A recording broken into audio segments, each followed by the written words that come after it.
Okay, I'm dancing gracefully, I'm using beautiful musicality and flow, I'm breathing, and it's the turning section. In today's video, we're going to be talking about the top 5 most common pirouette mistakes.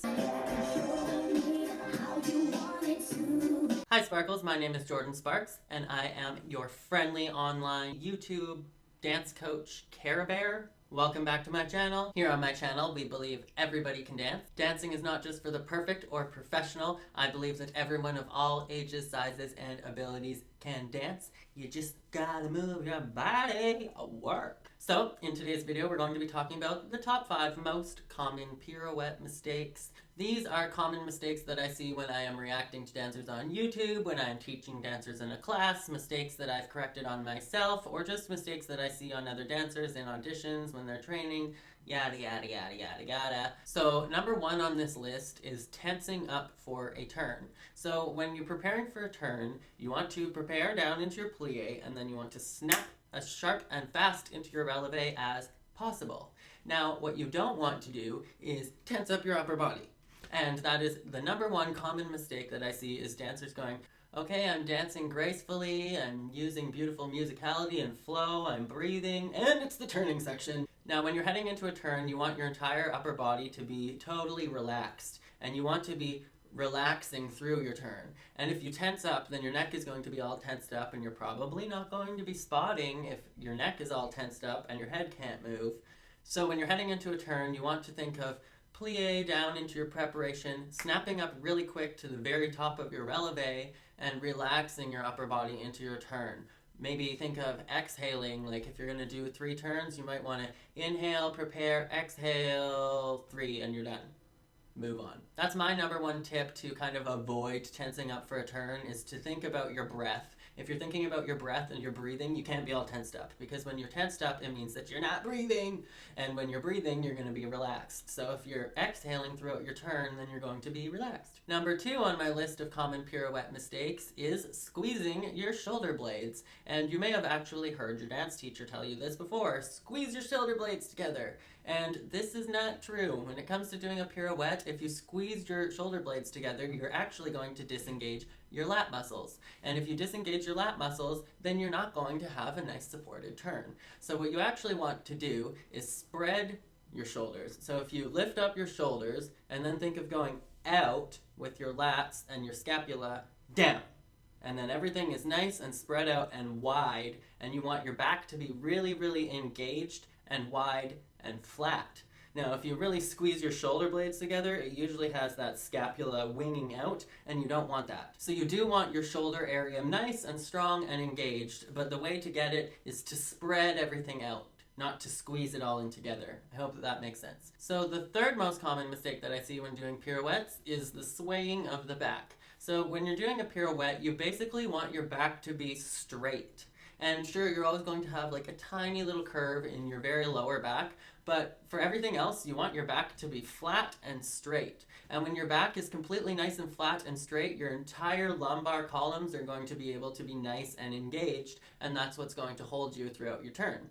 Now, when you sway your back and you bend your back, I would show you guys, but my camera only has one focus, but like, you guys get what I'm saying. If you bend your back and you don't have a straight back while you're turning, you're going to be disengaging your abdomen, because think about it, go bend your back right now. If you bend your back while you're turning, then you tilt your hips forward and you release your lower abdomen muscles, and you guys have all heard your teachers say, lower abs, squeeze those lower abs, or lift up those lower abs. And you really need to think about keeping your hips parallel to the floor while you're turning and keeping your back straight, and that is what's going to help you turn. Keeping your back straight will also help you keep your entire body up and lifted. It will help you keep your ribs closed. It will help you keep your hips parallel to the floor. It'll help you keep your lower abdominals lifted and keep everything engaged. But the second that you bend your back, your hips are going to drop forward, your lower abdominals are going to disengage, you're going to open up your rib cage, and then you're just going to start falling out of your turn.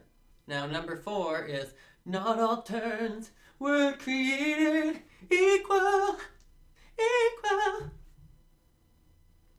Not all turns were created equal. So number 4, too much wind up.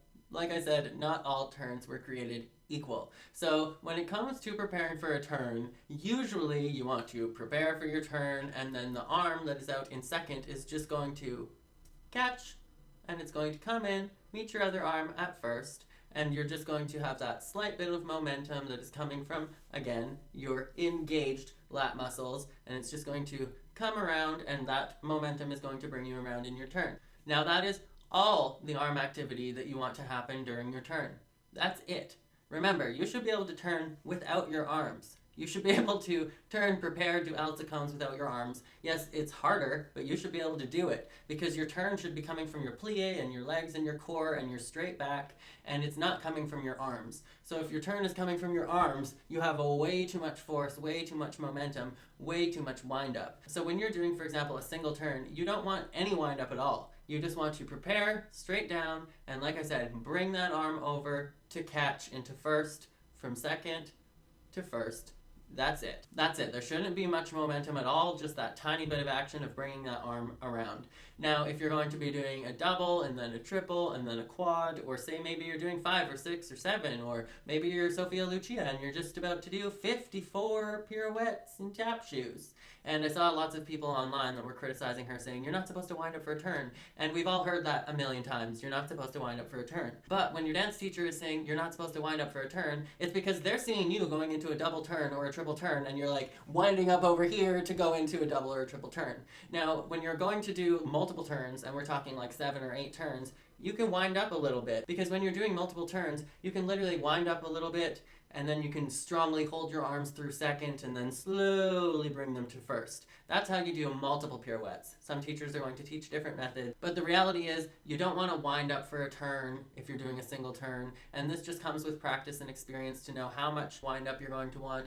But just think of the key principle to turning, though, is that the turn is coming from your body, not from your arms. So even if you're going to be doing 7 turns, you're going to be winding up maybe a little bit to do that turn, but the turn is still going to come from your body. You're just using a little bit of a twist to get some more momentum in your core to turn, because the turn is going to be coming from your legs, your plie, and your core. It's not going to be coming from your arms. So number 5 is going to be kind of a 2-part one, and that's not turning out your supporting leg / dropping the heel. So if you're not turning out your leg completely, you're going to totally disengage your glutes, you're not going to be engaging your hamstring, your hips aren't going to be lifted, they're not going to be flat, you're not going to have any of the muscles engaged in your legs if you're not working the turnout muscles.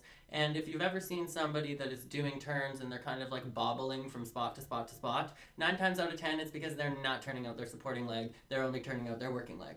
The second part to this is if you're not really turning out your supporting leg, chances are you are not really working your foot either. And a lot of the time when I see people have a really lazy releve, it's because they're not turning out their leg either. They're just kind of going into their turn and hoping for the best. Now, if you really work through all of your turnout, you're probably going to be working all the way through your entire leg from the top to the bottom, right from your foot grounding into the ground, pushing up through your releve, through the arch of your foot, all the way up through your calf muscles. You get the picture. Now, when you're doing a turn, you want to be working all of the releve that you have.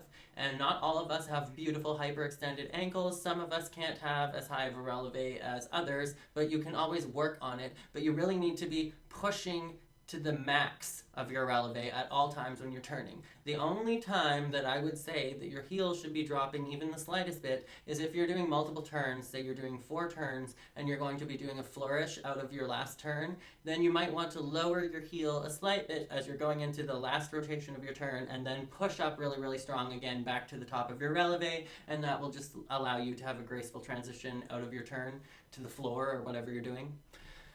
That's the only time I would say that your heel should be lowering during your turn. But I always see, especially competition dancers or like all these Dance Moms dancers that I'm always reacting to, I always look at their releve and they're doing these beautiful-ish turns and I see them bobble or fall out. And look at their releve and I'm like, oh, they're going to fall out of this turn. They're not engaging their foot. So many dancers I see that work on having these beautiful turns, and that one thing that they always forget to work on is really working their releve. And you really want a nice high releve so that your entire leg stays engaged. That's going to help your entire turn. And on your working leg, you want to think of your releve as well. You want to work through... Oh, hi. And on your working leg, you want to think about your ankles too. The harder you point that foot, the harder you stretch that ankle, the more engaged your leg is going to be, and the more clean and the better and stronger your turns are going to be. So these were the most common pirouette mistakes in my opinion. Let me know if there was anything that you think I missed off of this list, or if you thought that any of these tips and tricks were helpful, let me know as well. If you have any suggestions for videos you'd like to see in the future, let me know in the comments as well. But that is it for this video, so as always, make sure to be weird, be wild, and stay sparkly, and I will catch you guys in the next video. Bye!